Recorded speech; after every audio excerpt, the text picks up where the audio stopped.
Tenzi nditungamire mukati mezviedzo mananda andibata ndimwedo dombo ndiwikende ndimwemo otungamire tenzi nditungamire semwana awonyaratamu Ungayara tinyanda mananda anomunzwa kanama atinyarara imwite tenzi wenyanza tenzi nditungamire aponda yasvika nyanza mananda aondityisa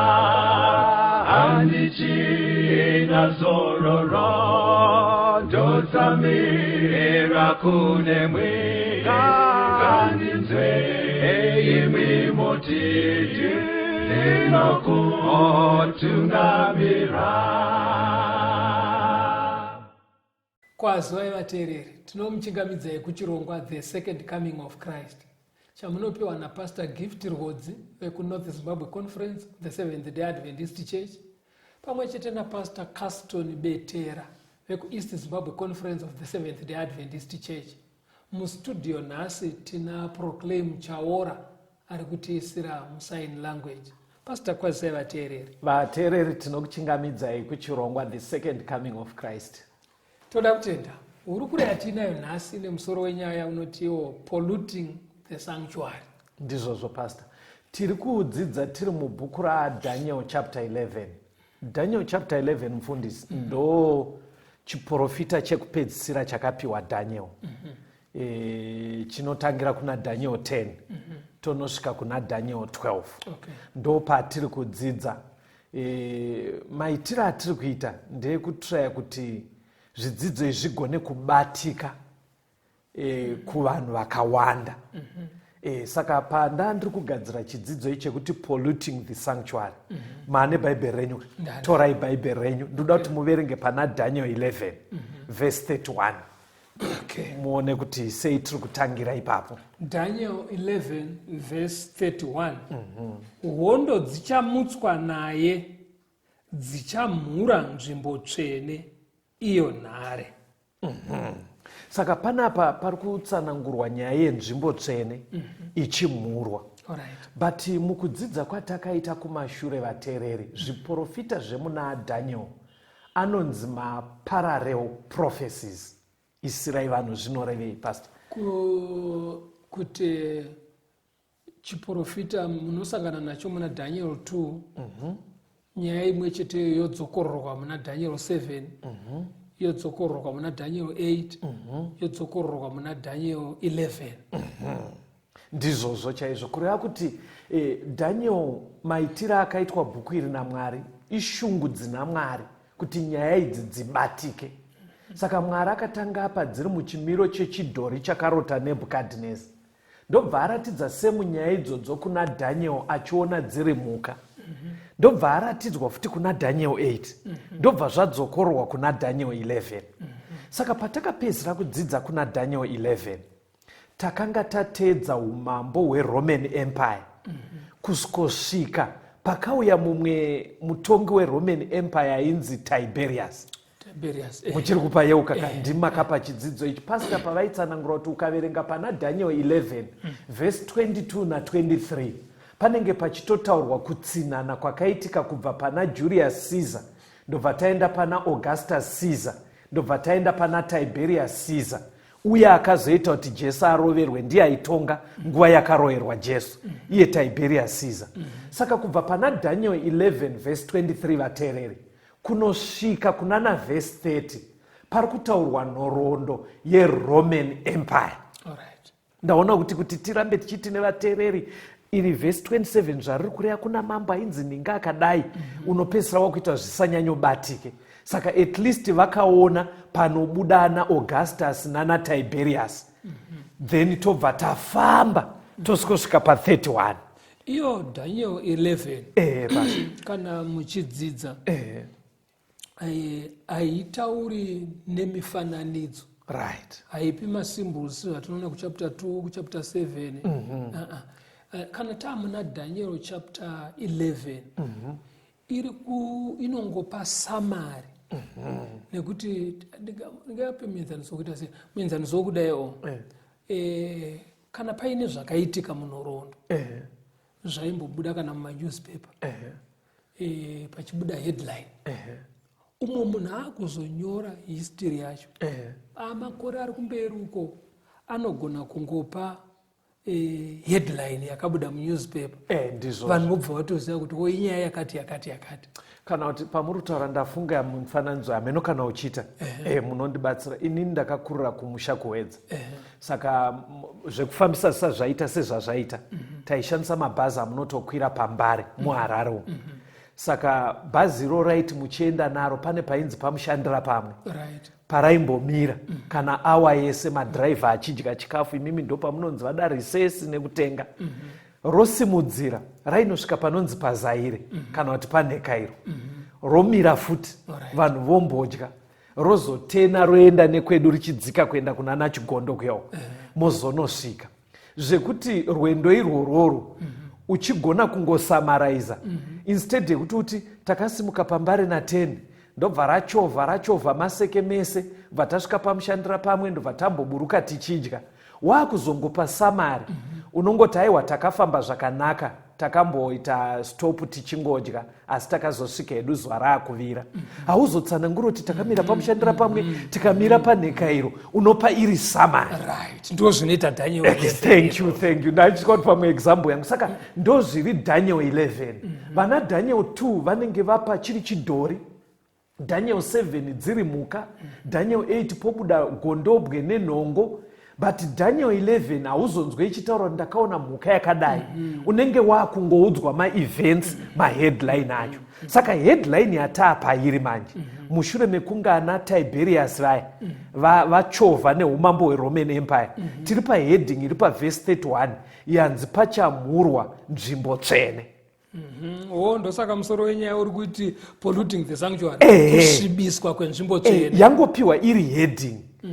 Saka isusu sevanhu taana advantage pastor, because takaita Daniel 2, vataita Daniel 7, vataita Daniel 8. Saka headline iyoyo tinofana kugona kuipfekera kuti tinzwe kuti iri kuti. But zvatoda kutoita futi, toda kumbodzoka kumashure, nekuti patakatanga kuerenga bhuku raDaniel, akatikurudzira kunodzidza bhuku raDaniel ndiJesu. Muchikuziva kuna Mateo 24. Saka hande pana Mateo 24 mumboona nyaya yacho verse 1 kusvika pana 3. Mateo 24 verse 1 kusvika pa 3. Mateo 24 verse 1 to 3. Zvino Jesu akabuda patemberi, akati oenda, vadzidzi vake vakauya kwaari kuzomuratidza dzimba dzetemberi. Akapindura akati kwavari, munoona zvinhu izvi zvose here? Zvirokwazvo ndinoti kwamuri, hakungaregwi ibwe pamusoro peibwe risingazoweserwi pasi. Wakati agara pagomo remuorivhi, vadzidzi vake vakauya kwaari vari voga vakati, tiudzei kuti izvozvi zvichagova riiniko, nechiratidzo chokuuya kwenyu nechekuguma kwenyika chichava chipiko? Jerusarema ndo yaive nzvimbo tsvene munguva yaMateo 24. Ndo pari kunzi Jesu akakaruka akuudza vadzidzi kunzi temberi yamuri kuonai matombo ese achakoromoka. Hatidzokerei kumashure mbichana tione chii chaitika, because ndo yaitova nzvimbo tsvene yenguva iyi. Zviri kutibatsira kuti tiuye kuna Daniel 11 kuya kwanzi pachamhurwa nzvimbo tsvene. Toda kuiteedza nyaya yacho kuti ijeke.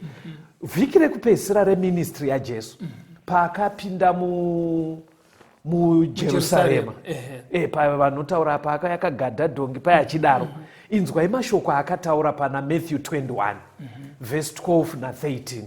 Matthew 21 verse ya 12.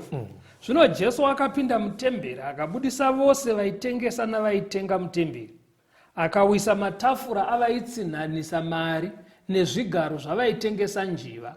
Akati kwavari, kwakanyorwa kuchinzi, imba yangu ichanzi imba yokunyengetera, asi imi munoiita bako ramakororo. Itemberi yaitorewai ndo yaari kuti it's my father's house.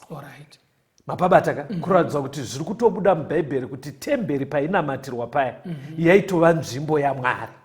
Ndijesu ari kutodaro yaitova nzvimbo yababa vake, his father's house. But aita ushumiri hwacho anyatsoona kuti ndatry, because Jesu mukadzidza bhaibheri airamba achinetsana nevakuru vevaIsraeri venguva iyoyo, achiedza kuvaonesa rizano raMwari. Anyatsoona kuti ndaita ende time yakaprofitwa naDhaniel yakwana, ndaedza kubatsira rudzi rwangu. Inzwai zvaanotaura pana Matthew 23 vhesi ya38. Matthew 23 verse 38. Yes. Tarirai, masirwa imba yenyu rava dongo. Look, your house has been left unto you desolate. Okay. Saka zvaari kuedza kureva ndezvekuti imba yendembei ndichiti ndeyababa vangu, tichibatsirana tichinamata tirimo. But pachimiro pandasvikaka yayenyu. Kunge kuramwa muri kunzwa zvaari kutaura panje, because ari kuti zvingadai zvichidzidziswawo nezvinofana kuitwamo, zvangadai zvenge zviri zvekubatsira vanhu kuti vazive kunamata Mwari nenzira chaiyo vaponeswe. Banenga rekuti maramba kuti tirambe tichiti imba ikai ndeyaMwari, imba isusu tabvamo. Chandinoda kuti mubate papfungwa iyi pastor, ndoda kuti mubate kuti kubvira pataurwa statement naJesu yekuti masirwa radongo, Jesu anenge ari kutoti chiregai kuramba muchingofokasa patemberi yaive kuIsraeri. Okay. Ari kuedza kureva kuti zveshuwa yaive imba yababa, but zvatanga tichida kuita zano racho tichibatsirana nemivaridzi vechiJudha zvaramba. Imba itasiya radongo. Saka paakataura mastatement iwayo, zvanzi Jerusarema yaive yakanaka mufundisi, zvenguva yayo. Saka hanzi vadzidzi ndopa vakati vakuru vari kuita mistake pavari kuti imba iyi inoita dongo. Ndopa vakabva vati Rabhi, onai imba iyi kunaka kwayaka. Maona statement iya yakaita Jesu azoti hapana dombo richasara, because vadzidzi vaitarisa chidziro neukoshi hwavaipa temberi yepaJerusarema. Saka Jesu ndopa akabva ati matombo ndiri kuaona akanaka, but handina kuita mistake pandati yaadongo, nekuti even matombo amuri kuona achakoromoro. Mbiri yaMwari yabvapo, iwo matombo acho achadhirika futi. Saka ndopa vakabva vaita mubvunzo tukati vakanyatsoona kuti ari serious, haanoita mistake pataura, zvikanzi chitiudzai zvinhu zvichaitika rii. Saka kwavari vari kubatanidza zvinhu tu hamenoti mazviona here, vari kuti kukoromoka kwematombo temberi ichiparara, asi mupfungwa dzavo vaibva vafunga ndokuguma futi kwenyika. Vaiti temberi icharamba yakadaro kusvika nyika yaguma. Kusvika nyika yaguma paichatozoparara ndokuguma kwenyika. Saka Jesu paanga akuvapindura aivaudza zviratidzo zvinononongedzera kuparara kweJerusarema, asi zvichinongedzera futi kuparara kwenyika ino. Kuguma kwenyika ino. Kuguma kwenyika ino. Inzwai zviratidzo zvacho pana Matthew 24 verse 6 to 7 nevhesi 11 to 12. Mateo 24 vhesi ya 6. Muchanzwa zvokurwa neguru rokurwa, chenjerai musavhunduka, nokuti izvozvi zvose zvinofanira kumboitwa, asi kuguma kuchigere kusvika. Nokuti rudzi ruchamukira rudzi, noushe uchamukira ushe, nenzara dzichavapo nehosha, nekudengenyeka kwenyika kunzvimbo zhinji. 11. Vaprofita vazhinji venhema vachamuka vachitsautsa vazhinji, rudo rwavazhinji ruchatonhora, nokuti kusarurama kuchawanda. Pataurwa zvinowanikwa in the natural world, natural disasters, zvinonongedza kuti kuuya kwaJesu kwapadyo. Ndobva pataurwa zvinowanikwa munyaya yechinamato, vaprofita, kuwanda kwavaprofita. Vawanda here pasi? Vati chikomo chega chega chine muprofita, chuseri kwechuru kune muprofita, musasi verwizi muprofita, vawanda. Inini dzimwe nguva ndakatozoti dzimwe nguva kungoti bedzi Mwari ari serious nenyaya dzekuti vanhu tigoponeswa. Dai dzisiri kuti subject ikai ndeyekuenda kudenga neupenyu husingapereka. Pamwe pacho ndinomboita pfungwa dzekutoti ivo vaprofita vacho enhema vari right. Vanhu vacho havadzidze vakadii. Zvinhu zvakanyorwa maona pfungwa yacho sei ndichizoisendeka, because iyi inyaya iri serious. Pane zvine zvitoitika, but dai vanhu vedu vaidzidza pasi. Izvo zvamuri kutotaura kuti chikomo chega chega chine muprofita, bani rega rega rine muprofita. Ndichiri wakanyeberwa. But vanhu vari kutonyanya kuramba vachienda, kusaka zvese izvi Jesu ari kuti zvinongedzo zvekuuya kwake. But pana verse 14 Matthew 24 Matthew 24 panotaurwa chisaini iri very sure ipapo. Evhangeri iyi youshe ichaparidzirwa munyika dzose, chive chapupu kumarudzi ose, ipapo kuguma kuchasvika. Zvikanzi chimwe chichanongedzera kuti Jesu akuya, kusvika kwevhangeri makona ese. Everywhere. Airo riri kuenda. Riri kuenda ka? Hanzi everywhere, hanzi iyoyo saini inofana kuroesa nehana. Kwamuriko kwatereri unogona kuva usati wazvimisira kuti ndoda kunamata. But pauri kunyatsoona ivhangeri yeushe iri kutaurwa. Panoti ivhangeri yeushe iri kutaura a particular gospel. Asingori mhari dzochero mhari dzayo. It's a particular. Ivhangeri rinosumudza Jesu saishe. Right. Ende hakuna ishe anotonga asina mirayiro.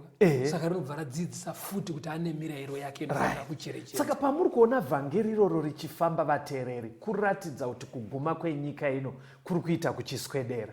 Saka zviratidzo izvi zvaipiwa naJesu tati zvaireva kuparara kwejerusarema nekuguma kwenyika. Chiverengai munzwe pana Matthew 24 ipapo verse 15. Matthew 24 verse 15. Yes. Naizvozvo kana muchiona nyangadzi yokuparadza yakarehwa nomuprofita Dhanieri imire panzvimbo tsvene, unorava ngaacherechedze. Sei tadzoka kumashure uku pastor? Isi tiri kuti tiri kudzidza bhuku raDhanieri, ndofunga mazoona kuti nyaya yacho tiri kuiteedza sei. Nyaya yataverenga pana Daniel 11 verse 31 pataurwa kunzi pachamhurwa nzvimbo tsvene. Ndobva patonzi pachizoputswa nekuparadzwa nechinonyangadza. Chinova zvamaverenga futi kuna Matthew 24. Saka pfungwa yandangofarira bedzi, kunyange tisati tatoona kuti chii, ndeye kungoti saka nyaya yedu tiri right. Mateedzero atiri kuita nyaya dzeduka, unobva ona kuti hatina kurasika. Jesu airevesa paaitiverengai kuna Daniel mutsvage nyaya yenyangadzi. Airevesa because tatoiverengawo nyaya yacho yataurwa pana Daniel 11 verse 31. But apa airevei kuvadzidzi vai vakateerera. Sezvakabuda muchidzidzo chakapfuura kumashure vateereri, kukombwa kwenzvimbo tsvene ichinyangadzwa zviri pairi. Kukombwa kwejerusarema ndo yaive nzvimbo tsvene mumazuva iwayo, rakazoparadzwa AD 70. Yaive warning kuvadzidzi vaJesu kuti pavakaona hondo yechiroma yauya ichitungamirirwa naTitus muna AD 70, vakabva vazwa ndo zvakataurwa naJesu izvi. Paya paaiti ari kumunda ngaachirega kudzoka kumba. Vese vakenga vacherechedza shoko iri, hapana kana wani wavo akaparara pakapiswa Jerusarema. Mazvibataka. But mumazuva nekupedzisira ukanzwa kuti Bhaibheri chiti tsvagai nyangadzo yakarehwa naDhaniel, ezvinotava kuziva kuti Jerusarema rakapiswa. Kureva kuti kune chimwe chatiri kunzi titsvage manje. Regera timbonzwa kapo tibhuya tosuvudzira kubva. Toda kutenda tiri muchidzidzo Polluting the Sanctuary, kusvibiswa kwenzvimbo tsvene. Tinotenda. Regai timbonzwa kambo vateereri.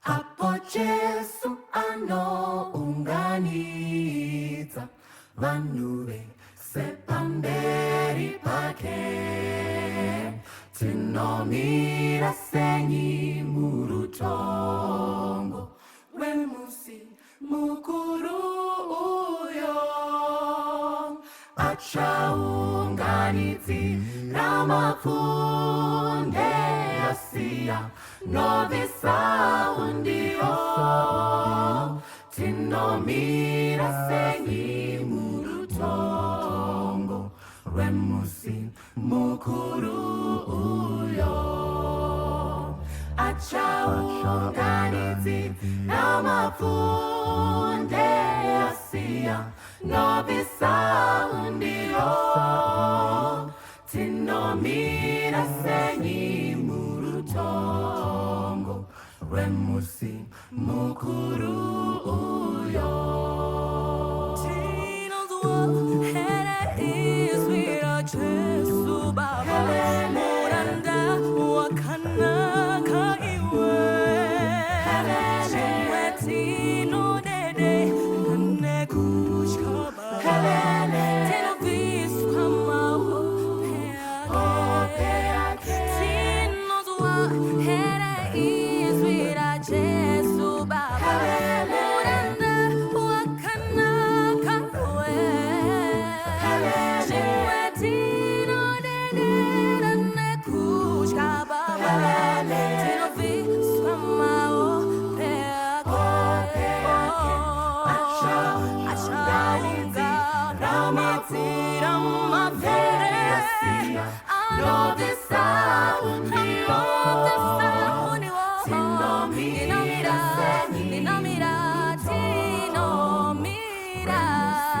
mukuru uyo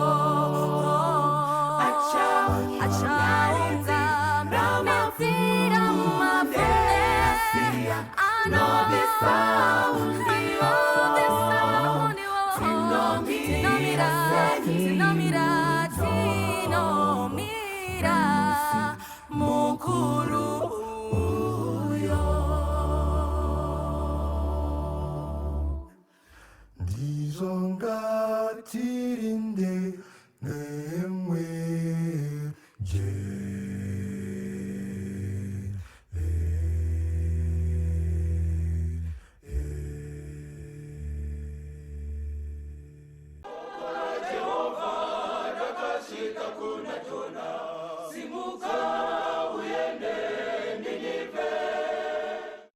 tinomuchingamidzai vateereri tichienderera mberi nehurukuro yedu kusvibiswa kwenzvimbo tsvene kana kuti kunyangadzwa kwenzvimbo tsvene.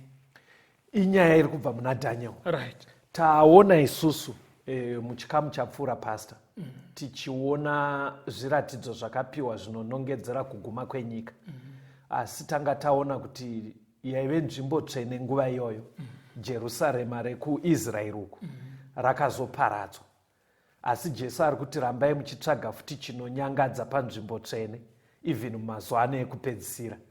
Saka ndopfungwa dzokororai pana Daniel 11 verse 31. Daniel 11 verse 31. Hondo dzichamutswa naye dzichamhura nzvimbo tsvene iyo nhare. Saka patiri kudzidza bhuku raDaniel pastor, iye zvino ndoda kuti munyatsoteerera, because handidi kuti zvisvike kuateereri zvichiita kunge zvakaoma. Imi mukazvibata vanobva vabata. Okay.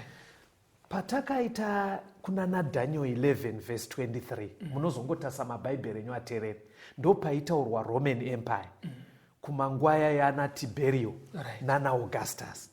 Saka ndiri kuti tajamba mamwe mavhesi. Okay. Ese iwayo ari kutsanangura zveRoman Empire. Alright. Kuitira kuti tigone kufamba nezvidzidzo.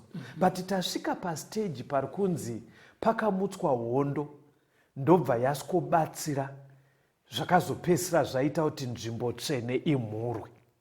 Ndobva tati Daniel 11 zvainoita haipe chiprofita ichiita zvirawe nekuisa maimages kuti ndakaona nhongo, ndakaona muka, inongopa ari maheadline masamari. Saka toda kunzwisisa first part yaDaniel 11:31 yekungonzi pakaitwa hondo yakabatana ikazobatsira pamberi apo zvikazoita kuti nzvimbo tsvene imhurwe. Tiri kungoita kunge tapiwa headline. Saka toda kuona kuti pari kunzi. Saka sezvatambotaura muchikamu chapfuura, Daniel inoreruka kuidzidza kana takambodzidza kumashure. Nekuti zviri kutaurwa naDaniel 11 hazizi zvinhu zvitsva. Kureva kuti zvakatombotaurwa kuna Daniel 2, zvikatombotaurwa kuna Daniel 7, zvikatombotaurwa kuna Daniel 8. Saka toda kutarisa machapters iwayo aedze kutiburitsira picture yekuti chii chaakuitika mberi uko after Roman Empire chiri kunzi pakamutswa hondo pari kuzonzi nzvimbo tsvene yakamhurwa. Handei pana Daniel chapter 2. Totora vhesi riri mberi Roman Empire yaparara, toverenga vhesi 41. Daniel chapter 2, verengai vhesi ya 41. Daniel 2 verse 41. Zvamakaona tsoka nezvigunwe zvakaitwa pamwe nevhu romuumbi wehari, pamwe nedare, uchava ushe hwakaganhurwa, asi simba redare richavamo. Zvamakaona dare rakavhenganiswa nevhu rokuumba naro. Saka Roman Empire yaparara.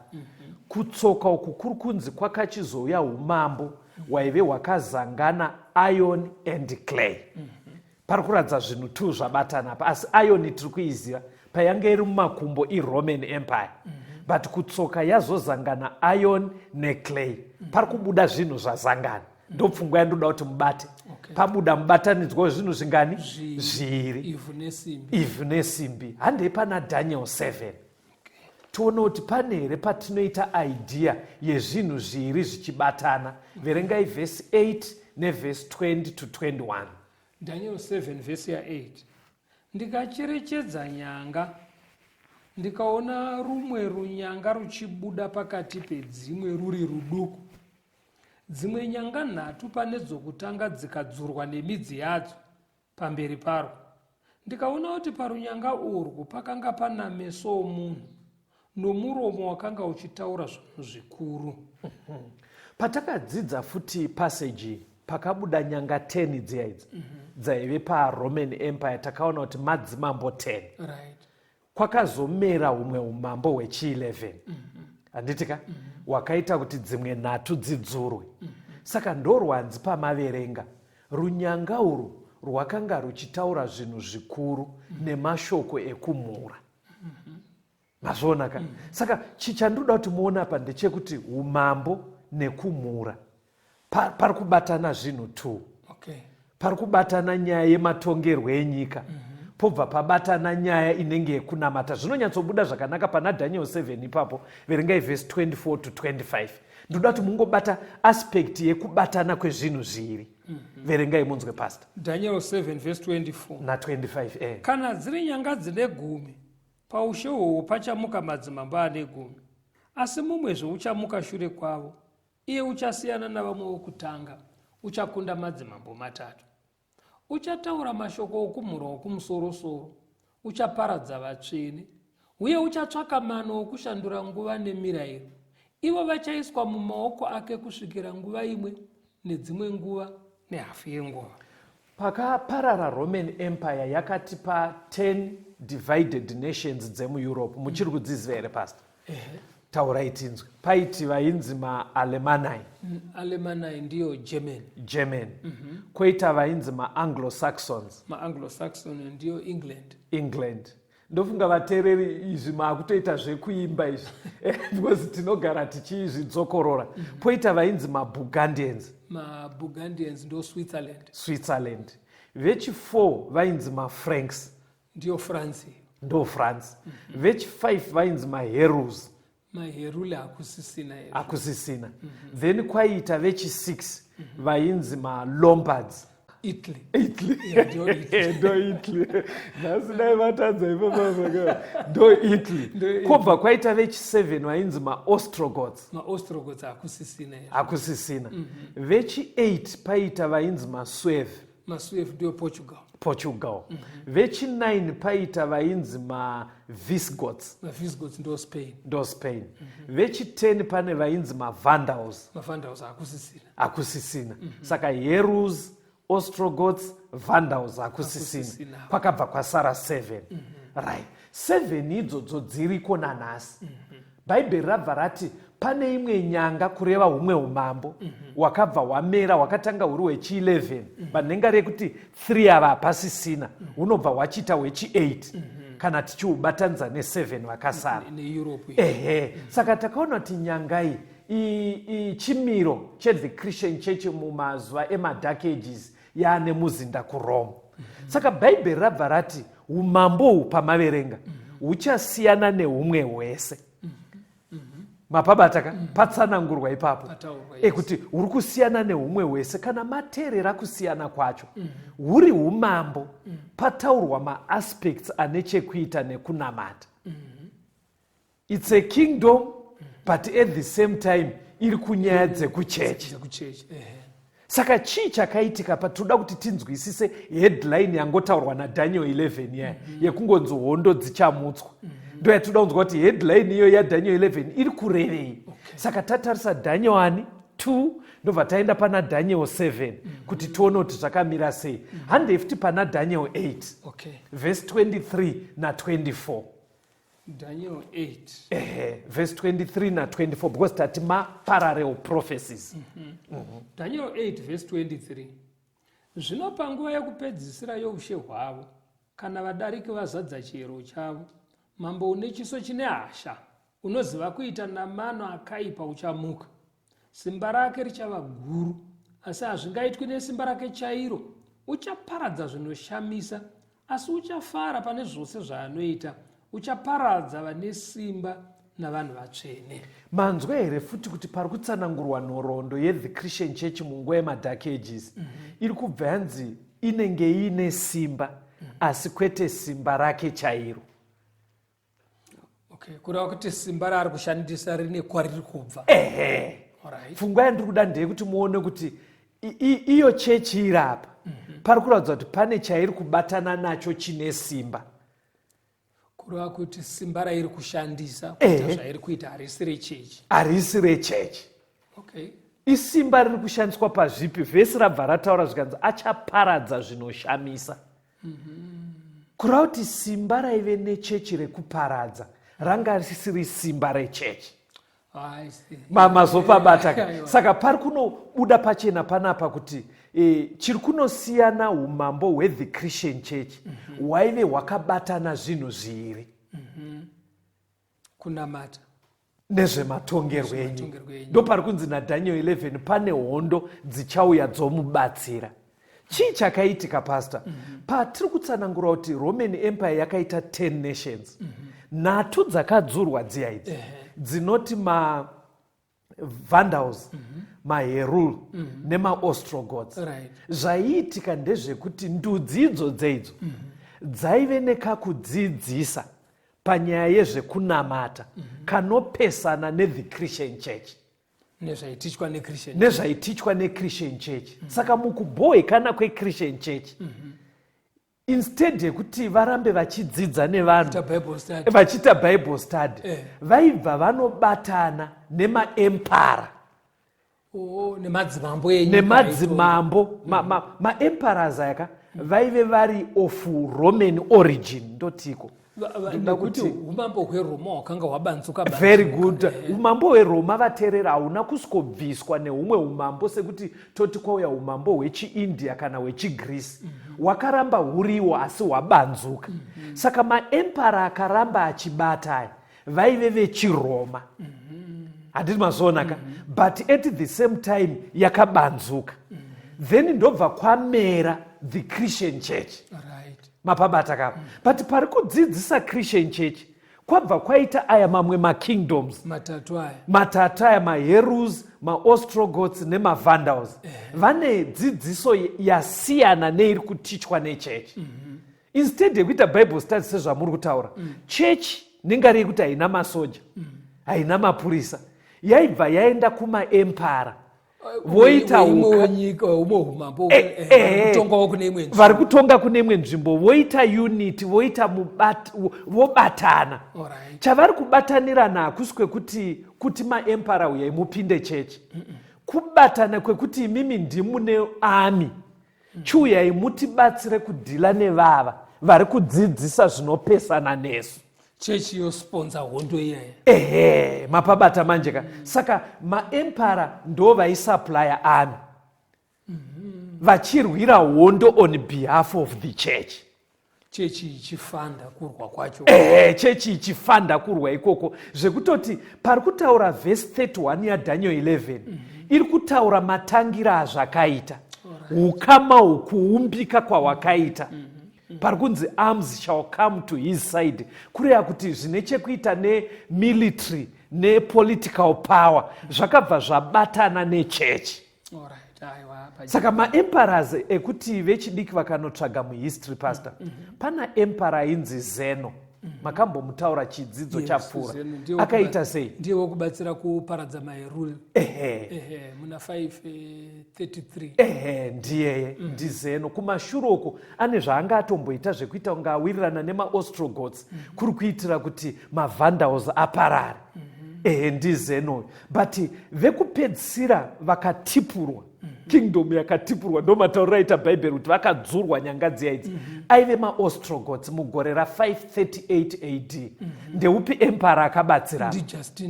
Justinian. Munonozviwana zviri muhistory vateereri. Pfungwa iri kungobuda apa ndeyekuti Daniel 11:31 iri kuburitsa makore ari kunana 530 pakabatana chechi nezvematongerwo enyika kubatsira kurwisa vaipesana nechechi. Saka kuna Daniel 2 kuya kwanga kuchinzi dare raive rakazangana nevhu. Zviri kurevei? Chingoverengai Isaiah 64 verse ya 8 munzwe. Isaiah 64 verse ya 8. Verse 8. Asi zvino Jehovha muri baba vedu, isu tiri ivhu, imi muri muumbi wedu. isu tose tiri basa roruoko rwenyu. Saka pane dzimwe ndima dzemubhaibheri ivhu kana kuti clay rikanyorwa chiri chirawe, kwete kuti pese, rikanyorwa chiri chirawe, sezviri kutaurwa apa kuti vanhu vaMwari vanogona kunzi ivhu. Okay. Mapabataka. Saka kuna Daniel 2 pari kureva kuti kana Roman Empire iriyo yaive makumbo, ndobva yasvikopfuurira kutsoka iRoman Empire kai, but yachivhengana nevhu. Okay. Ndo pari kubuda pfungwa iya yatiri kuonai, yekuvhengana kwezvematongerwo enyika nezvekunamata. Okay. Maybe verengai futi zvakazarwa 2 verse 27. Ndoda kuti muite picture yacho mufundisi. Zvakazarurwa 2 Verse verse 27. Uchafudza netsvimbo yedare sehari dzomuumbi dzinoputsanyiwa sezvandakapiwavo nababa vangu. Ndima iyoyo ichidudzirwa nevanodzidza bhaibheri iri kunoti pari kunzi the scepter of iron, tsvimbo yedare, panenge pachirehwa civil power, Okay. political power yezvematongerwo enyika. Mapabata iri kutoreva kuti Jesu kana aiye ari kutonga anenge atora simba rese rezvematongerwo enyika, ndiye anenge anaro. Saka ndima iyoyo iri kunoburitsa kuti pane dzimwe ndima dzemubhaibheri, kwete pese, iron inonomiririra civil or political power. Okay. Saka kuna Daniel 2 kuyakwe kuri kunzi kutsoka kwaivhengana iron neclay.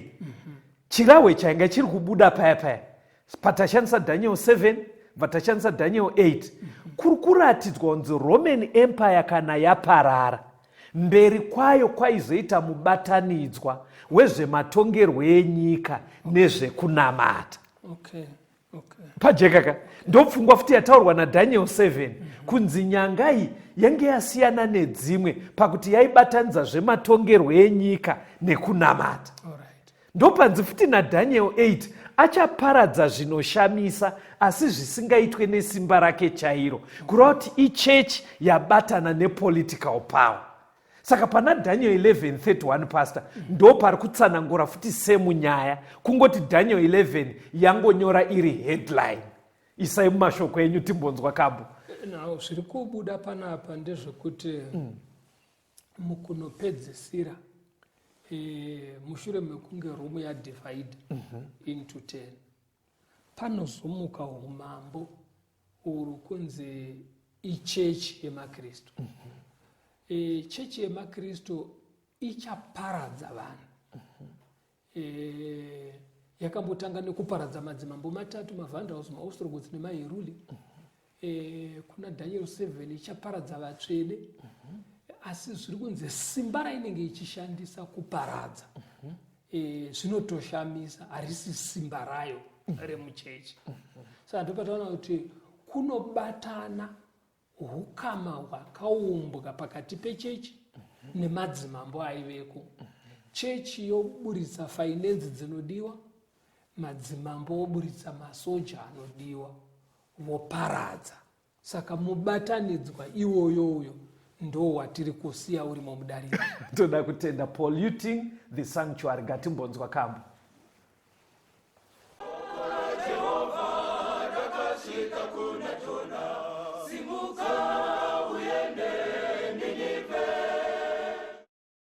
Wanga waenda kuna Jesu here, wasambwa muropare nyenye, unosimbira mutsa wake here, wasambwa muropare nyenye, wasambwa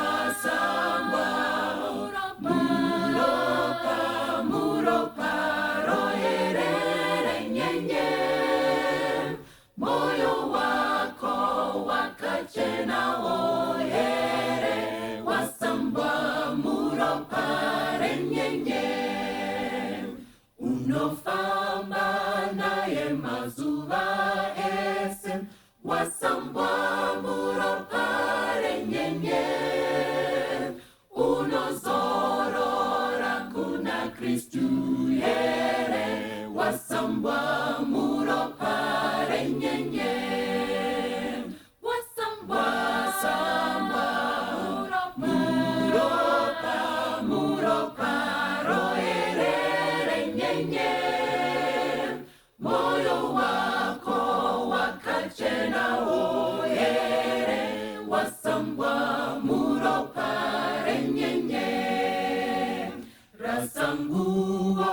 iyo ine chitema, usambwe muropa renyenye, kune tsime iyo inowerera, sambanyi muropa renyenye.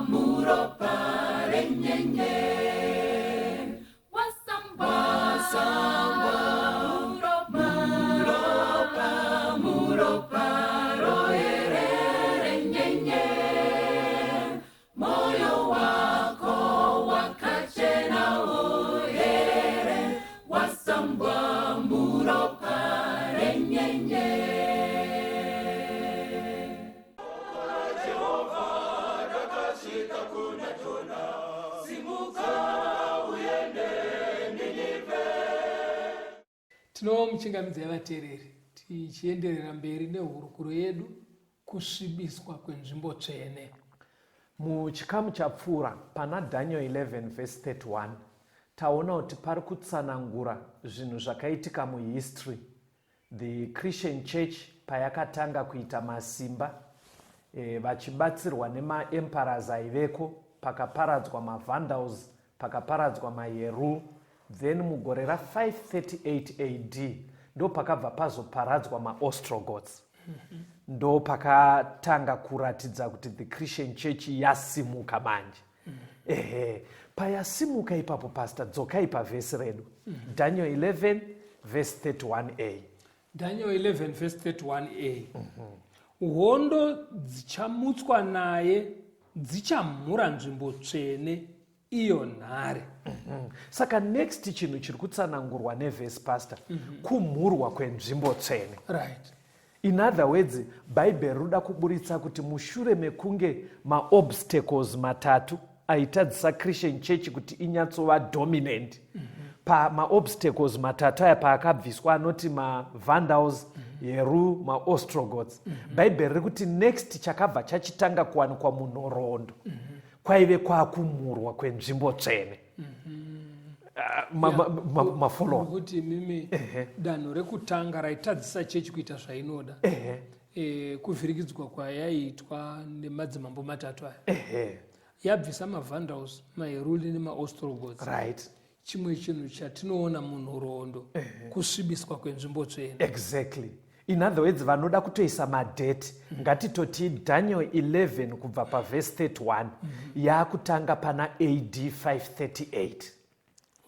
Tiri kuda kuti tichiona kuti chii, but patatanga chidzidzo chinechi tatoona kuti nzvimbo tsvene yeJerusarema kwanga kwaparadzwa muna AD 70. Ameno, nyatsoburitsirai madheti waivateerere pasaita anosara. Kukomboka kwakaitwa Jerusarema nemasoja eRoma kwakataurwa naJesu sekutsikwa kwenzvimbo tsvene, kusvibiswa kwayo nemasoja echihedheni.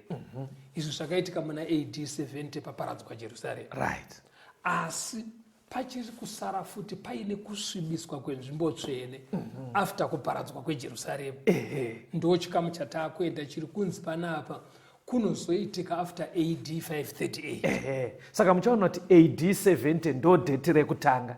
Tikatoti AD 70 pastor tinotoenda munana AD 100, AD 200, AD 300. Saka Daniel 11:31 tiri kuna AD 538. Jerusarema rasoparadzwa. Saka kurava kuti pari kunzi pachamhurwa nzvimbo tsvene. Zvikutoreva kuti vateereri pfungwa dzedu ngadzichirega kuramba dzakaringira kuMiddle East. Nekuti nzvimbo tsvene yekuMiddle East yepaJerusarema panga pasisina. Saka kurava kuti pane zvazviri kureva manje zvenge zvichirehwa. Pabatika. Saka Daniel 11:31 pastor aina unyatsobuda ichiti kumhura kusvibisa, yati kumhura nzvimbo tsvene. Saka ngatitei zvatamboita futi muchikamu chapfuura kuti zvireruke kudzidza kwacho. Toda kungotora vara rakanzi kumhura. Because tati isusu kavateereri zviprofita zvekuna Daniel maparallel prophecies. Nyaya iri muna Daniel 11 ingori samari yenyaya dzakataurwa muna Daniel 8, muna Daniel 7 nemuna Daniel 2. Saka kana pari kunzi pachamhurwa nzvimbo tsvene, imwe wei iri nyore ndeyekungotsvaga vara rekuti kumhura. Toritsvaga kuchapter 7, toritsvaga kuchapter 8, toita idea kuti chii chiri kurehwa. Amenoti mafollow aka, because tiri kuti Daniel 11 isamari. Saka ngatidzokei pastor kuna Daniel chapter 7. Endai paverse 25. Chikamu chekutanga bedzi chevhesi iroro. Daniel 7 verse 25a. Uchataura mashoko okumhura okumusoro-soro. Saka Daniel 7 yatipa vara riya futi rekuti kumhura. Marinzwe here vateereri. But zviri kunzi ari kumhurwa ndiani? Ndewe kumusoro-soro. Ndimwari. Ndiani ari kunzi achataura mashoko ekumhura? Iyo Christian Church. Christian Church. Saka panapa pari kutonzi after AD 538 maobstacles abviswa, ostrogoths pasisina. Nhoroondo yacho tichienda mberi uku pari kunzi munhoroondo yethe Christian Church pachamhurwa Mwari. Ndozvataura chapter church mushure mekubvisa mavandals, maheruli nemaostrogoths ichazoenda mberi kunomhura Mwari. Kuita kunge zvinonzi ava vepanyika ndakupedzai, yochiita kunge yakuti nevekudenga takarasima. Ameri kuti muri kuona kapfungwa kacho kanenge kari kubuda. Kanobuda zvakanaka muchapter 8. Endai pana Daniel chapter 8 verse ya 11. Tiri kuteera vara rekuti kumhura. Toda kuona kuti apa rinowanika, because mavara atiri kudaka ndikumhura kana kuti nzvimbo tsvene. Saka nzvimbo tsvene kuna Daniel 7 hakuna, kwangonzi kumhura. Toda kuona kuna chapter 8, because tati zviprofita zvinoenderana. Toda kutsvaga kumhura kana nzvimbo tsvene. Verengai verse 11. Daniel 8 verse ya 11. Rukazvikudza kusvikira kumuchinda wehondo, rukamutorera chipiriso chinopiswa nguva dzose, nzvimbo yeimba yake tsvene ikaputswa. Saka Daniel 8 haisi kutaura ichiti kumhura, although zviripo yatsimbidzira kuti nzvimbo tsvene. Saka zvinobva zvareva kuti zvataurwa zvamaverenga maimanje ndo zviri kufanana nezvamaverenga kuna Daniel 7. Ndo zviri kufanana naDaniel 11 verse 31. Panzi pachamhurwa nzvimbo tsvene. Uko konzi kuchamhurwa Mwari, uko konzi nzvimbo tsvene ichamhurwa, kureva kuti chinhu wani. Handitika. Saka kana pari kumhurwa Mwari, pachimhurwa nzvimbo tsvene, kureva kuti pane kakubatanidza katinofanira kuita Mwari nenzvimbo tsvene, kuti tinzwise kuti munhoroondo yeChristian Church chii chavanga vaakuita. Chinozonzi kumhura. Chinozonzi kumhura, because pavari kumhura Mwari ka, Bhaibheri rikubva rati vari kumhura nzvimbo tsvene. Ani mapabataka zviri kunobatanidzwa. Saka tofanira kuona manje kuti munhoroondo yethe Christian Church after 538 AD zvii zvavaiita zvekuti zvibva zvanzi nzvimbo tsvene yamhurwa, tobva tati futi naMwari amhurwa. Handitika. Ngatimboteedza timboona kuti nzvimbo tsvene iyo payakaparara kuchine imwe nzvimbo tsvene iriko here. Amen. Tisati taverenga, ndine vhesi randinaro. Kuchine imwe nzvimbo tsvene here pastor? AD 70 zvakakaparadzwa Jerusalem. Kwakaparadzwa pano pasi kai. Asi kudenga kune nzvimbo tsvene. Magona ngandichikupai mavhesi achona. Hebrews chapter 8 verengai vhesi ya 1 na 2. Hebrews 8 verse 1. Zvino shoko guru pana izvozvo zvatataura nderekuti tino muprista mukuru wakadai wakagara kurudyi rwechigaro choushe choumambo kudenga, iye mushumiri wezvinhu zvitsvene nowetebhenekeri chaiyo yakamiswa naShe isina kumiswa nomunhu. Vanodzidza Bhaibheri mufundisi vanoti bhuku ravaHebheru ndo rinobatsira kupfekera chatingati chikamu chinoita kunge chekubvira Jesu aenda kudenga kusvikira achidzoka. Rinonotiudza kuti zvii zviri kuitika kudenga. Ameno manzwa here mashoko andiri kutaura? Kuti pamaverenga pana Hebrews tiri kuudzwa kuti after temberi yepaJerusarema yaparara, iye Jesu atoti imba iyi yadongo ndobva yazopiswa muna AD 70. bhaibheri rabva rati nyaya yekubatsira vanhu nenzvimbo tsvene haina kupera nekupiswa kwejerusarema. Right. Kristu akabva achienda musanctuary chaiyo, nzvimbo tsvene yekudenga, isina kuvakwa nevanhu. Ndo maari kutoitira basa rekuponeswa kwevanhu. saka nzvimbo tsvene ichiriko, Ichiriko. asi haisisiri pano pasi. Haisisiri pano pasi. Saka pari kubva padyara mumwe mubvunzo amenoti maona here vateerero kuti saka kana Christian Church ichinzi yakamhura nzvimbo tsvene, iyo nzvimbo tsvene isisiri pano panyika, iriko iri kudenga, vanomhura sei? Ameno kuti ndiri kubvunza zvakanaka. Because vanokusvika sei kudenga iyo vari pano pasi? Kudenga hakusvikirike, but bhaibheri riri kutoti after AD 538 munhoroondo yethe Christian Church pane kumhura Mwari nekumhura nzvimbo tsvene kwaiitwa. Yeti bhaibheri riri kuisa pachena nzvimbo tsvene pano panyika hapasisina. Pasisina. Nzvimbo tsvene iriko iri kudenga. Saka zvazviri kureva vateereri ndezvekuti ndimboudzawo vateereri maweakness andakambosangana nawo mukudzidza izvinhu izvi. Pandaidzidza chiprofita pastor, Right. ndaitsvaga literature yakawanda. Saka literature zhinji yandaisangana nayo ine chekuita nezvekunamata nechiprofita. Inototi iyo Jesu paanenge apadyo nekuuya, temberi yekujerusarema iyo yekupiswa nemoto ye payaive paya hanzi pachavakwa futi. Kana temberi iyoyo yavakwa, nebhaibheri aiwa ndikuti literature zhinji yandaisangana nayo kwete bhaibheri. right. Ndoda kuti muone kuti vanenge literature iyo inenge ida kupfekera ndima idzi pamafungiro iwayo. Saka yanzi kujerusarema chaiyo ndikutorera kumiddle east, kupalestine. Saka yanzi ichavakwa temberi iyo yakapaswa AD 70. Saka kana yavakwa then anonzi antichrist, kureva kuti asingadi zvekunamata, achauya mutemberi imomo munenge maakutonamatwa nemajudha nevamwe vanhu vese. Vanhu vese vanenge vatorinzira meso avo kupalestine, osikoimhura oisvibisa. Saka literature yandaisangana nayo yabva yati ndofunga antichrist uyu achasikoita zvinhu zvakafanana nekuuya nechipiriso chisingatenderwe, because pfungwa yacho inenge iri yekutoti kujerusarema vachatotanga zvipiriso zvekuuya nemakwai zviya. Saka hanzi vachinamata zvakanaka muimba yaMwari kudaro, hanzi antichrist achabva auya osikosvibisa nzvimbo iya nekusikoita zvinhu zvisinei nekunamata mutemberi maMwari. Saka muliterature yandaiverenga ika kwaibva kwanzi ndokuzadzisa Daniel 11:31 pari kunzi pachamhurwa nzvimbo tsvene.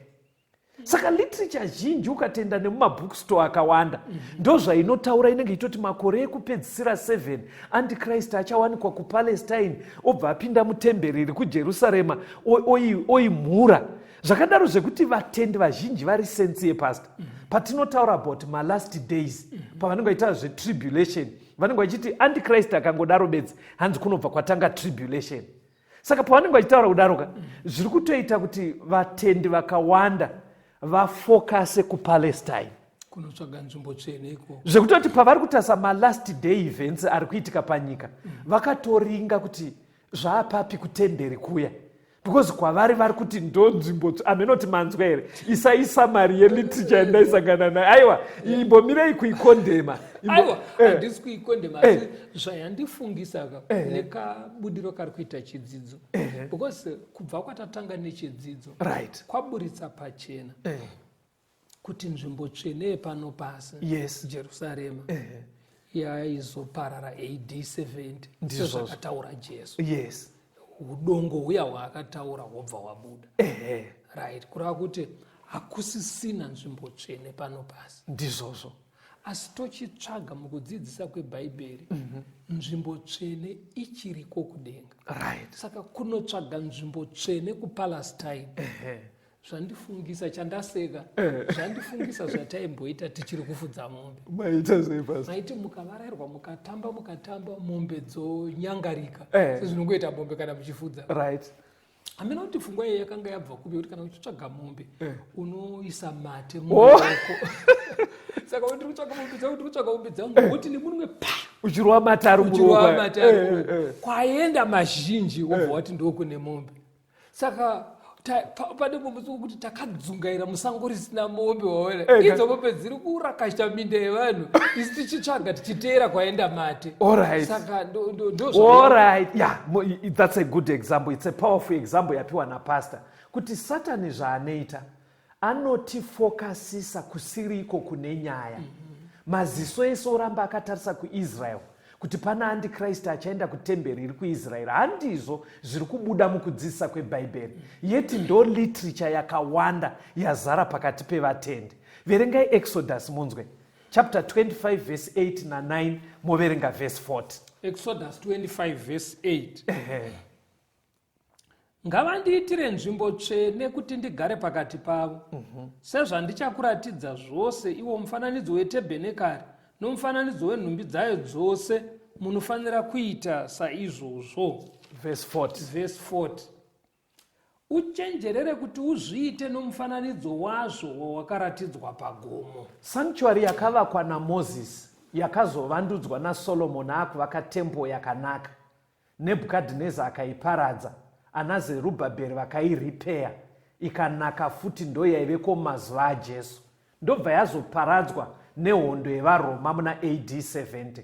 Sanctuary iyoyo mukuitwa kwayo kwese iri kunzi yaive kopi yesanctuary chaiyo iri kudenga. Yakaratidzwa Moses. Yaive kopi yesanctuary chaiyo iri kudenga.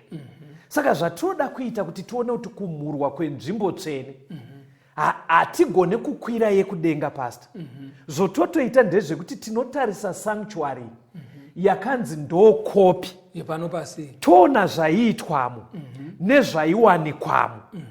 Nekuti zvaiitwamo nezvaiwanikwamo zvaidzidzisa zvinoitwa musanctuary chaiyo yekudenga. Correct. Saka kudenga hakusi kuendeka pasi. Only way yekuziva zvinoitwa musanctuary chaiyo yekudenga kutarisa pakopi yakanzi Moses agadzire. Tikaona zvaivemo nezvaiitwamo zvinotipa idea kuti kunonzi kumhura nzvimbo tsvene kudii. Zveshuwa. Mapabata Aiwa ipapo. hatisi kuzviita nhasi. Aiwa tarirai nguva dzedu. Nguva dzakwana. Saka patiri kuti polluting the sanctuary. Maziso edu atendi ngaabve kuMiddle East. Ngatidzokei kusanctuary zvayaive ichiudzwa Moses. Toona kuti zvii zvaiwanikwamo zvaishandei. Saka kana pakunzi the Christian Church tichibva muna AD 538 yakamhura sanctuary, tinoita kuda kuona kuti ndeapi maactivities akaitwa neThe Christian Church yaane muzinda kuRome anenge ane kurwisana nezvaidzidziswa kana kuti zvaiwanikwa musanctuary yaive kopi yesanctuary chaiyo iri kudenga. Aonekai vateereri, hatisi kuzviita nhasi pasi. Wasiya vateereri vakahenga. Aiwa, tine urombo nguva dzakwana. Onekai vateereri shuwa. Tibatei panhamba dzinoteera 0774 651 181 0774 651 181 kana kuti 0716 452 086 0716 452 086. Mwari vave nemi, tisangane muchikamu chinotevera.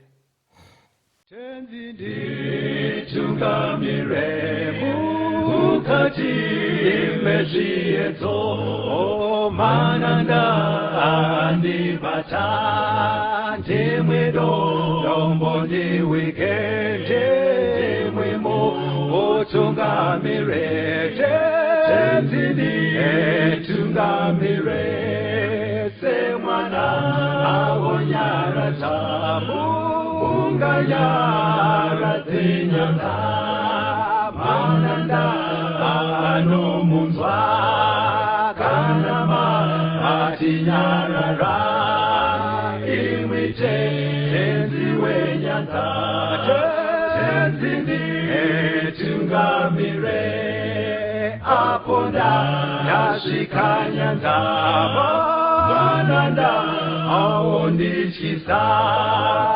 Andichina sororo Dosamira kune mwika Kandinzwe Eimi motiti Dinoku Otungamira